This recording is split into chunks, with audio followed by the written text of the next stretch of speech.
ये कुछ आईटी के ऐसे क्वेश्चंस जो हैं वो मैक्सिमम एग्जाम्स में रिपीट होते आ रहे हैं पिछले कई सालों से। पिछले 3 साल से तो मैं खुद देख रहा हूँ कि कुछ ऐसे क्वेश्चंस हैं जो बहुत ज्यादा रिपीट्स होते हैं लगभग हर एग्जाम में, चाहे आपकी तिमाही हो, आपकी टर्मिनल्स हो, हाफ ईयरली हो, प्री बोर्ड हो या फिर बोर्ड एग्जाम्स की एग्जाम्स हो। तो उनमें सभी में क्वेश्चंस जो ऐसे होते हैं जो रिपीट होते हैं, तो मैं आपके साथ में उन क्वेश्चंस को मैंने कलेक्शन किया है और ऐसे क्वेश्चन को हम थोड़ा डिस्कस करते हैं और रिवीजन करते हैं। अगर ये क्वेश्चंस बहुत इंपॉर्टेंट होते हैं तो आगे बढ़ते हैं। सबसे पहले क्वेश्चंस को लेके जो है, डाटा को सुरक्षित रखने के विभिन्न तरीकों को समझाइए। हम डाटा को सुरक्षित कैसे रख सकते हैं, इसकी चीजों हमें जानना जरूरी है। सबसे पहले ये देख लेते हैं कि डाटा होता क्या है। डाटा इन द सेंस आपके मोबाइल्स में कुछ पिक्चर्स हैं, कुछ वीडियोस हैं, कुछ फोटोज हैं या आपकी कुछ फाइल्स हैं जो आपके रिलेटेड टू काम की आती है, तो उनको हम कैसे सुरक्षित रख सकते हैं, इसके बारे में हम डिस्कस कर रहे हैं। तो पहला सबसे अच्छा पॉइंट है, पासवर्ड को सुरक्षित रखें। हम कोई भी डिवाइस यदि यूज करते हैं तो हमें उसके पासवर्ड को सुरक्षित रखना जरूरी है। इन द सेंस मतलब हमें किसी को शेयर नहीं करना है। यदि कोई प्राइवेसी वाली चीज है और हम उसे मेंटेन करना चाहते हैं प्राइवेसी, तो हम उससे किसी को अपने को पासवर्ड नहीं देंगे। पासवर्ड इन द सेंस हम बहुत से बैंकिंग ट्रांजैक्शन यूज करते हैं, यूपीआई ट्रांजैक्शन यूज करते हैं या विभिन्न तरीके के एप्लीकेशन यूज करते हैं जिनमें हमारी कोई पर्सनल इन्फॉर्मेशन होती है या फिर कोई हमारा बैंक से रिलेटेड कोई जानकारी होती है, तो हमें उससे अपने पासवर्ड को सुरक्षित रखना पड़ता है। जनरली हम अपने पासवर्ड को याद रखेंगे तो हम दूसरों के खतरों से इसको बचा सकते हैं। दूसरा उसमें होता है दोहरा सत्यापन, जैसे सेकंड पॉइंट इसमें लिखा है कि दोहरा सत्यापन। सपोज दैट, ये इसका कहने का मतलब ये है कि डबल लॉक लगाना। यदि हमारे पास कोई कीमती चीज है तो हम उसमें अगर सिंगल लॉक लगाते हैं जो जनरली कॉमन होता है, जनरली होता है, तो लोगों को पता होता है। तो डबल लॉक हम उसमें लगा सकते हैं। जैसे हम कोई ईमेल यूज कर रहे हैं अपना, तो उसमें अपन सेकंड उसमें सिक्योरिटी लगा सकते हैं। मतलब कि आपने देखा होगा कि एक बार वो आपको आपने लॉगिन किया पासवर्ड डाल के जनरली, फिर सेकंड लॉगिन ये होगा कि आपके मोबाइल पे एक मैसेज देगा। उस मैसेज को जब तक आप वहां पर टाइप नहीं करेंगे तो आपके अकाउंट को वो एक्सेस करने नहीं देगा। इस टाइप से ये होता है कि उसकी सिक्योरिटी बढ़ जाती है और कोई जनरली व्यक्ति या नॉर्मल टाइप का व्यक्ति उसको एक्सेस नहीं कर पाता है। तो ये बैंक भी देती है कि भाई आप अपने उसमें डबल अथेंटिकेशन लगाएं, आपकी ईमेल्स में डबल अथेंटिकेशन लगाएं ताकि कोई आपकी इन्फॉर्मेशन को लीक नहीं कर पाए। तो ये डाटा को सुरक्षित रखने के दो तरीके हमने पढ़े। तीसरा है अपनी प्राइवेसी सेटिंग को नियंत्रित करें। मतलब इन द सेंस, अगर हमारे कोई डिवाइस में डाटा है तो हम उसकी सेटिंग्स में जाके उसकी प्राइवेसी सेटिंग्स को थोड़ा सा स्ट्रॉन्ग कर लें ताकि कोई नॉर्मली एक्टिविटीज को आपकी एक्टिविटीज को कोई एक्सेस नहीं कर पाए। सपोज दैट कई सारे एप्लीकेशन ऐसे होते हैं जो यूज करने से पहले आपसे परमिशन मांगते हैं कि मैं आपके माइक्रोफोन को यूज करना चाहूंगा, मैं आपके मैसेजेस को यूज करना चाहूंगा, मैं आपकी कॉल को यूज करना चाहूंगा, मैं आपके अंदर आने वाले हर मैसेज को रीड करना चाहूंगा। तो ऐसी एक्टिविटीज होती है। अगर आप नहीं चाहते हैं कि आपका जो डाटा है वो अन्य लोगों तक पहुंचे या अन्य एप्लीकेशन को भी उसको एक्सेस कर पाए, जैसे आपकी लोकेशन हो गई, फोटोज हो गए, वीडियोज हो गए, इनको एक्सेस कर पाए, तो आप अपने प्राइवेसी में जाके उसकी सेटिंग्स को चेंज कर सकते हैं और स्ट्रॉन्ग कर सकते हैं ताकि आपको डाटा को मेंटेन करने में कोई दिक्कत ना हो। अगला है अपने ब्राउजर को सुरक्षित रखें। जनरली होता यह है कि आपको जो ब्राउजर आप यूज कर रहे हैं उसके वैसे ही मिलते जुलते ब्राउजर बना के आपको दे दिए जाते हैं, और जैसे ही आप उस पर क्लिक करते हैं, अपनी इन्फॉर्मेशन फिल करते हैं, तो वो इन्फॉर्मेशन सीधे उस सेकंड जो बैकएंड पे सॉफ्टवेयर काम कर रहे हैं या प्रोग्रामिंग काम कर रही है उस पर जाके वो स्टोर हो जाते हैं। इससे होता ये है कि जो हैकर्स होते हैं, जो आपकी चीजों को हैक कर लेते हैं या चुरा लेते हैं आपकी इन्फॉर्मेशन को, वो हैकर्स होते हैं, तो वो उन तक वो चीजें जाने से बचेंगी अगर आप ठीक से वेरीफाइड ब्राउजर का यूज करते हैं। जैसे हम लोग जनरली गूगल क्रोम का यूज करते हैं, इंटरनेट एक्सप्लोरर का यूज करते हैं, ओपेरा का यूज करते हैं, फायरफॉक्स से बहुत सारे ब्राउजर हैं इन पे हम इंटरनेट को एक्सेस करते हैं। तो आप ऐसे कोई अनजान ब्राउजर का यूज बिल्कुल भी ना करें ताकि आपको इन चीजों से समस्या उत्पन्न हो। तो अपने ब्राउजर को सुरक्षित रखें, हो सके तो उसमें पासवर्ड डालें और ऐसे कोई वेब पेज को ना खोलें जो कि प्रोटेक्टेड नहीं हो या आपकी इन्फॉर्मेशन को लीक कर सकता हो। या फिर कई सारे आपने देखा होगा यूज करते करते बहुत सारे एडवर्टाइज आ जाते हैं, और जैसे आप उस एडवर्टाइज पर क्लिक करते हैं वो आपको कहीं दूसरे थर्ड पार्टी पेज पे ले जाते हैं, जहां आप पेज पे जाकर के अगर कोई मान लीजिए उसको एक्सेस करते हैं तो आपकी इन्फॉर्मेशन को आपसे ले सकते हैं। या फिर आप जो भी सर्च कर रहे हैं उसको सर्च करते हैं तो वो आपने देखा होगा कि कई बार आपने गूगल में यदि शूज यानी कि जूते सर्च किए, जूते सर्च करने के बाद में आप अगर अपना सोशल मीडिया अकाउंट खोलेंगे, चाहे आप उसको फेसबुक हो या फिर इंस्टाग्राम हो, तो आपको वहां पर वो चीज दिखेगी जो आपने सर्च की थी। इसका मतलब ये है कि जो गूगल है या फिर जो आपका ब्राउजर है, वो आपकी सर्च की हुई चीजों को सोशल मीडिया पे प्रोवाइड करा रहा है, ताकि आपको सर्च की हुई चीजें वहां पर दिख सके। इसके लिए आप जो है एड ब्लॉकर टाइप के जो एप्लीकेशन होते हैं या सॉफ्टवेयर होते हैं उनको इंस्टॉल कर सकते हैं, ताकि आप उन चीजों से अपने इंफॉर्मेशन को शेयर करने से बचा सकें। तो ये अपने दो तीन चार कुछ हुए अपने जो पढ़े हैं, जनरली आप हमसे आपसे और हमसे संबंधित है, इन्हें थोड़ा सा जानना बहुत जरूरी है। अगले चलते हैं अपन। जो क्वेश्चन है वो अलग है, डाटा टेम्पलेट्स को इंपोर्ट और एक्सपोर्ट करना। अब इंपोर्ट एक्सपोर्ट का जब भी नाम आता है आपके सामने ये दिमाग में आता है, क्योंकि हम लोग मूवीज देखते हैं। मूवीज देखने के बाद में मालूम चलता है कि भाई ये इंपोर्ट एक्सपोर्ट का काम करते हैं। इंपोर्ट मतलब लेना, और एक्सपोर्ट मतलब होता है देना। मान लीजिए हम कोई चीज को किसी सॉफ्टवेयर पे यूज कर रहे हैं, लेकिन उसका यूज अब जो है हमको दूसरे सॉफ्टवेयर पे करना है। तो हम क्या करेंगे, उस सॉफ्टवेयर को खोलेंगे जिसपे हमें यूज करना है ऑलरेडी किसी पहले से बनी हुई फाइल को। तो उसमें हम क्या करेंगे, उस डाटा को इंपोर्ट कर लेंगे और फिर वहां पे उसको एक्सेस कर सकते हैं। दूसरा होता है एक्सपोर्ट करना। यदि हम किसी सॉफ्टवेयर पे कोई फाइल का निर्माण कर रहे हैं, जैसे कि हम वर्ड पे, एमएस वर्ड पे या माइक्रोसॉफ्ट वर्ड पे या लिब्रे ऑफिस राइटर पर कोई डॉक्यूमेंट का या किसी फाइल का निर्माण कर रहे हैं, और हमको उसको कन्वर्ट करके देना है पीडीएफ में। अभी हम यूज कर रहे हैं काय में, राइटर में या एमएस ऑफिस में यूज कर रहे हैं, तो हम क्या करेंगे, वर्ड पे यूज कर रहे हैं। लेकिन हमें जब उसको सेंड करना है तो उसने, सामने वाले व्यक्ति ने मांगा कि मुझे आप पीडीएफ फाइल बना के उसकी दे दीजिए। तो हम क्या करेंगे, उसी सॉफ्टवेयर से जिसको हम यूज कर रहे हैं उस पे हम क्या कर देंगे, उसको पीडीएफ पे एक्सपोर्ट कर देंगे। समझ में आया? हमारी जो फाइल है वो दूसरे सॉफ्टवेयर के लिए हमने क्या कर दी, उसको एक्सपोर्ट कर दी। तो ये हो गया क्या, टेम्पलेट्स का इंपोर्ट और एक्सपोर्ट करना। यदि कोई पहले से बनी टेम्पलेट है, उसमें हमको अपनी इंफॉर्मेशन फिल करना है और अपने हिसाब से उसको यूज करना है, तो हम क्या करेंगे, टेम्पलेट को पहले इंपोर्ट करेंगे। और जो हमने कई बार ऐसा होता है कि हम अपनी डिजाइनिंग खुद बनाते हैं या अपने टेम्पलेट्स को हम खुद बनाते हैं, अपने नाम से सेव कर सकते हैं। तो ऐसी टेम्पलेट्स को यदि हम दूसरे सॉफ्टवेयर में कन्वर्ट करना चाहते हैं तो वो क्या कहलाएगा, एक्सपोर्ट।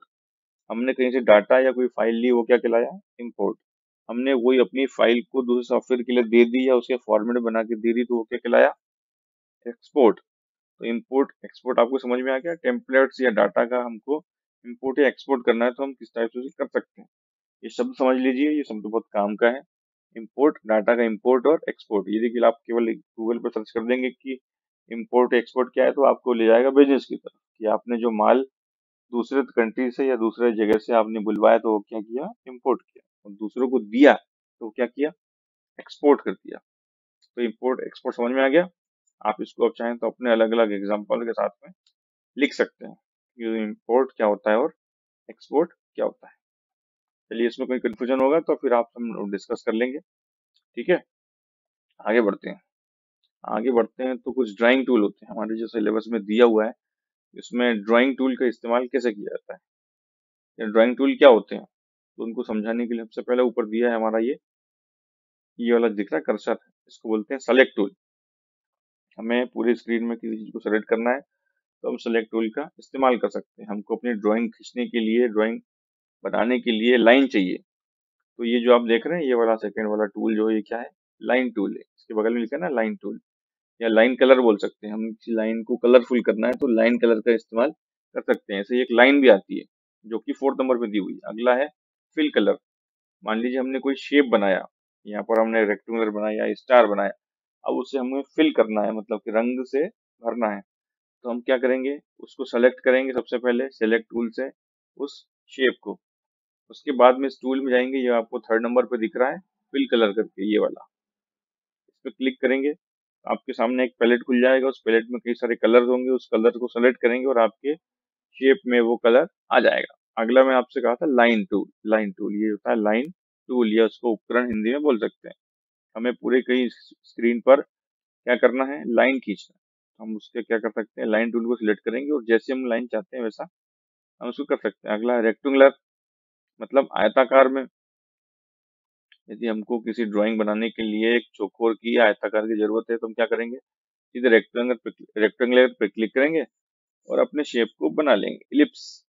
यानी कि जिसे हम गोल भी बोल सकते हैं, गोला, है ना। यदि हमको अपने इस पे कुछ गोल आकृति का या गोला हमें अपनी स्क्रीन पे चाहिए तो हम इलिप्स टूल का यूज कर सकते हैं। एरो, एरो का आप जानते ही हैं, यदि हमें दाएं मुड़ना है तो हम क्या कहेंगे, दाएं एरो को फॉलो करेंगे। हमें बाएं जाना है तो हम देखेंगे कि यहाँ से बाएं जाना है तो उसका एक एरो बना होता है। तो एरो आप सब समझ ही गए हैं। अगला होता है कर्व। कर्व मतलब क्या होता है, यदि मान लीजिए आपने एक लाइन खींची, लेकिन आप चाह रहे हैं कि उसके बीच में थोड़ी सी वो क्या हो जाए, इस तरफ या लेफ्ट या राइट में मूव हो जाए, वहीं से जहाँ से आप चाह रहे हैं, तो वो क्या कर देगी, उसको हम कर्व टूल से क्या कर सकते हैं, वो उसको कर्व टाइप का, मतलब आड़ा तिरछा या टेढ़ा तिरछा कुछ हम उसको बना सकते हैं। तो ये हो गया कर्व टूल। अगला होता है कनेक्टर्स। यदि कोई दो चीज है, उन दोनों के बीच में हमको रिलेशन बताना है तो हम क्या कर सकते हैं, कनेक्टर्स, ये जो आपको दिख रहा है ये वाला, एक शेप ये बना हुआ है, एक शेप ये बना हुआ है, दोनों को कनेक्ट करने के लिए हम क्या कर सकते हैं, कनेक्टर्स का यूज कर सकते हैं। ये यहाँ पे दिखा है। अगला है बेसिक शेप्स। बेसिक शेप मतलब जितने भी आपके शेप्स होते हैं, जैसे कि स्टार हो गया, रेक्टेंगुलर हो गया, शंकु हो गया, स्केलर हो गया, कई सारी चीजें होती हैं, तो शेप्स में हम जाके सेलेक्ट कर सकते हैं और अपने ड्राइंग के लिए उसका उपयोग कर सकते हैं। सिंबल्स आपने देखे होंगे, कई सारे मोबाइल्स में यूज करते हैं सिंबल्स, इमोजीज होते हैं जो हैप्पी फेस को रिप्रेजेंट करते हैं। कोई हंस रहा है उसमें, तो कोई रो रहा है, तो उसमें किसी को आंसू आ रहे हैं, तो कोई इसको सपोर्ट कर रहा है, तो कोई इसको डिलीट कर रहा है, कोई हाथ जोड़ के बता रहा है कि ठीक है, बहुत बहुत धन्यवाद। तो इस टाइप के शेप्स जो होते हैं वो सिंबल्स में कहे जाते हैं। समझ में आ गया। सिंबल्स मतलब अंदर कई सारी जिसमें आकृति बनी होती है वो सिंबल्स होते हैं। ब्लॉक एरोज होते हैं जो दोनों तरफ साइन असाइन करते हैं कि ये इधर भी है और इधर भी है, इसका कनेक्शन इधर भी है और इधर भी है। अगला होता है फ्लो चार्ट। यदि हमको कोई डाटा को शो करना है सामने, जिस पे डिस्प्ले करवाना है, तो फ्लो चार्ट की मदद से हम जो है किसी चीज को भी एक्सपोर्ट कर सकते हैं। सपोज दैट हमें स्कूल्स का एक फ्लो चार्ट बनाना है, तो हम ये चालू करेंगे ऊपर से लेके नीचे तक का। सबसे पहले कोई स्कूल्स में बड़ा कौन होता है, प्रिंसिपल। हमने उन्हें एक प्रिंसिपल को बना दिया। प्रिंसिपल के नीचे कौन आता है, वाइस प्रिंसिपल। तो अगला उसका हमने रेक्टेंगल बनाया और उनका नाम हमने इसमें लिख दिया।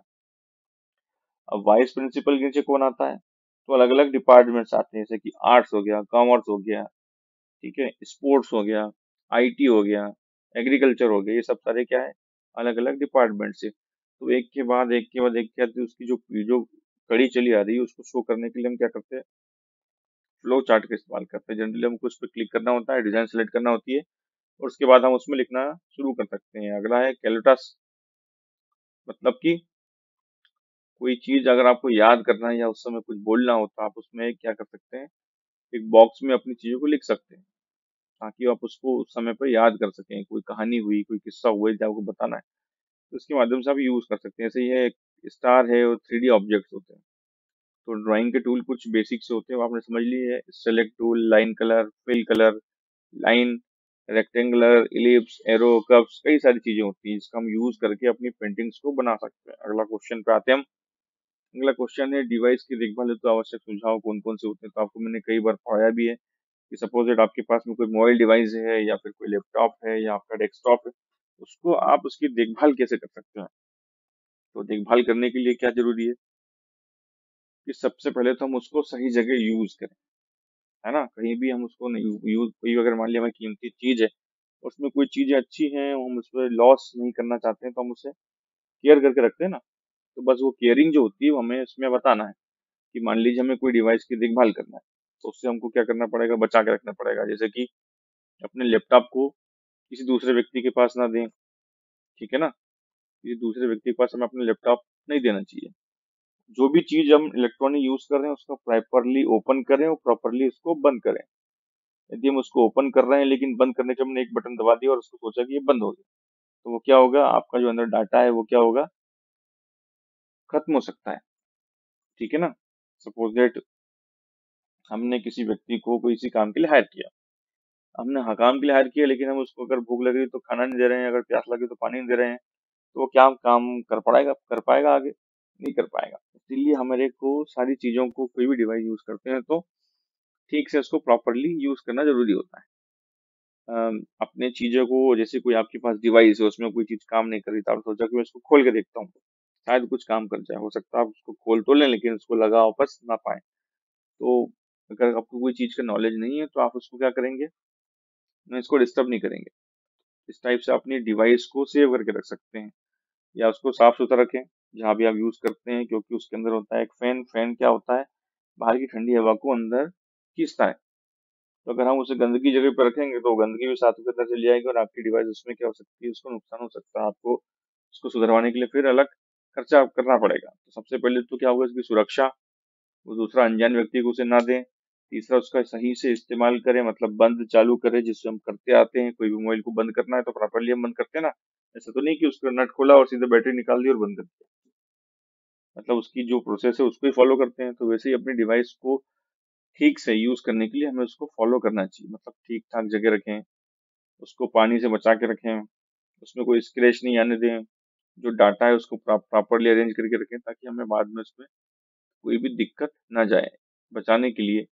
ठीक है ना। जब ये अभी अब थोड़ी देर पहले हमने पढ़ा था हैकर्स। हैकर्स मतलब क्या होते हैं, वे लोग होते हैं जो कि आपकी निजी इन्फॉर्मेशन को आपसे बिना पूछे गैदर कर लेते हैं और उसे मार्केट में सेल कर देते हैं, ताकि मार्केट में आपके द्वारा खोजा गया हुआ शब्द शब्द या खोजे हुए सामान आपको अलग अलग प्लेटफॉर्म के माध्यम से बता सके। तो ये आपकी डिवाइस को देखभाल करने के कुछ सुझाव हो गए हैं। अगला चलते हैं, बैटरी को ट्रीट करने के तरीके के बारे में जाने। हम उसकी बैटरी को किस टाइप से यूज कर रहे हैं, यदि उसमें बैटरी लगा रहे हैं तो उसका किस टाइप से है, कहाँ लगेगी वो, कितने रेस में रेंज होगी, कितने में चार्ज होगी, कितना उसको यूज कर सकते हैं। तो ये उसकी ओके क्या हुई, डिवाइस को साफ या सुरक्षित रखने के कुछ रूल्स हो गए। यदि हमारे पास में कोई डिवाइस है, सपोज दैट हमने बहुत अच्छा महंगा फोन खरीदा, तो क्या करेंगे, सबसे पहले हम उसमें क्या करते हैं, या किसी को इन्फॉर्मेशन क्या करते हैं, हमारे पास में कोई कीमती चीज है तो हम उसे सुरक्षित करने क्या करेंगे, हाँ, पन्नी में उसको, या अच्छे केसेस में, या फिर कोई यहाँ सुरक्षित जगह पर क्या होगा, उसको कैरी करके रखेंगे ताकि कोई दूसरे व्यक्ति के हाथ में वो डिवाइस ना जाए, है ना। उसको अच्छे से संभाल के रखेंगे, ऐसी जगह रखेंगे ताकि वो कहीं धक्का मुक्की लगने से कहीं वो गिर ना जाए। तो ये कुछ विशेष इसमें कुछ आपको यूज दिए हैं कि किसी डिवाइस को कैसे सुरक्षित रखा सकते हैं। तो हमने पहले सबसे पहले पढ़ा था कि उसकी प्रोटेक्शन करें, उसको साफ सुथरी सुथरी जगह पर रखें। दूसरा, अपने लैपटॉप को प्रॉपरली शट डाउन या बंद करें, शुरू करें। ठीक है ना, किसी को किसी के साथ में ना छोड़ें, मतलब किसी को जो आप जानते नहीं उसके साथ में अपने किसी लैपटॉप को एक्सेस करने हमें नहीं देना चाहिए, है ना। उसे साफ सुथरी जगह पर रखें और उसको अच्छे से, मतलब उसकी बैटरी जो हुई है, जो इलेक्ट्रॉनिक डिवाइस है, उसको प्रॉपरली यूज करें। अगर हम ऐसा नहीं करते हैं तो हमारे डिवाइस को नुकसान पहुंचा सकता है, डिवाइस साथ साथ हमें भी नुकसान पहुंच सकता है। तो हम उस डिवाइस को सुरक्षित रखें। ठीक है ना। तो ये हमारी कुछ 4-5 चीजें थी, आप उसे पढ़ लीजिएगा, आपको सामने स्क्रीन पर दिख ही रहा है। अगला क्वेश्चन चलते हैं। ये भी उसमें दिया है पिछले क्वेश्चन में, ताकि बाहरी डिवाइस को प्लग करते हुए जन चल रहे हैं। सपोज दैट किसी व्यक्ति ने आपके लैपटॉप में अपने कहा कि मुझे पेन ड्राइव खोलना है, एक फाइल मुझे भेजना है। तो जनरली आजकल क्या होता है कि हम कोई फाइल या हमारा मोबाइल, या फिर हम कोई सीडी या डीवीडी कहें, या फिर हम ये कहें कि अ,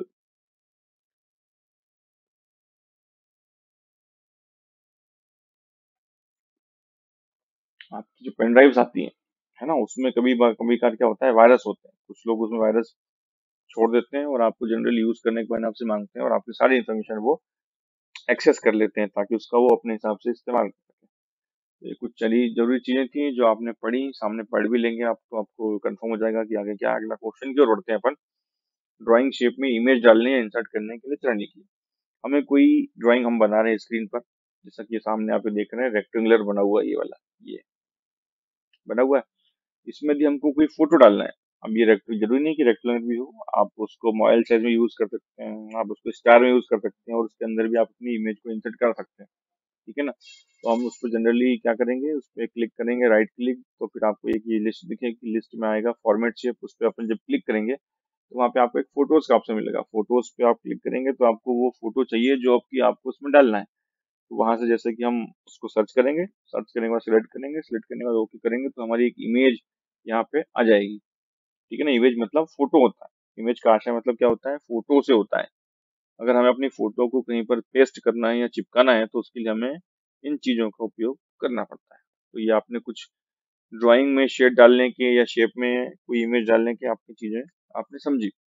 एक बहुत सी अच्छी चीज ये है कि हम लोग आईटी के हैं, स्टूडेंट्स हैं, जनरली 2 से 3 किताबें हम चाहें कॉपियां अलग से तो वो ले सकते हैं, लेने के साथ में उसका इस्तेमाल कर सकते हैं। ठीक है, ये अपना एक क्वेश्चन हो गया जो कि जनरली हर बार पिछले कई सालों से हाफ ईयरली में और बोर्ड के एग्जाम में पूछा जा रहा है, तो मैंने आपको ये बता दिया। अगला चलते हैं अपन। फिलहाल में अपने कुछ 3 4 5 क्वेश्चन थे जो बहुत इंपॉर्टेंट थे, मुझे लगा कि आपको उसके साथ शेयर करना चाहिए, इसीलिए मैंने आपके साथ में ये चीज रखी।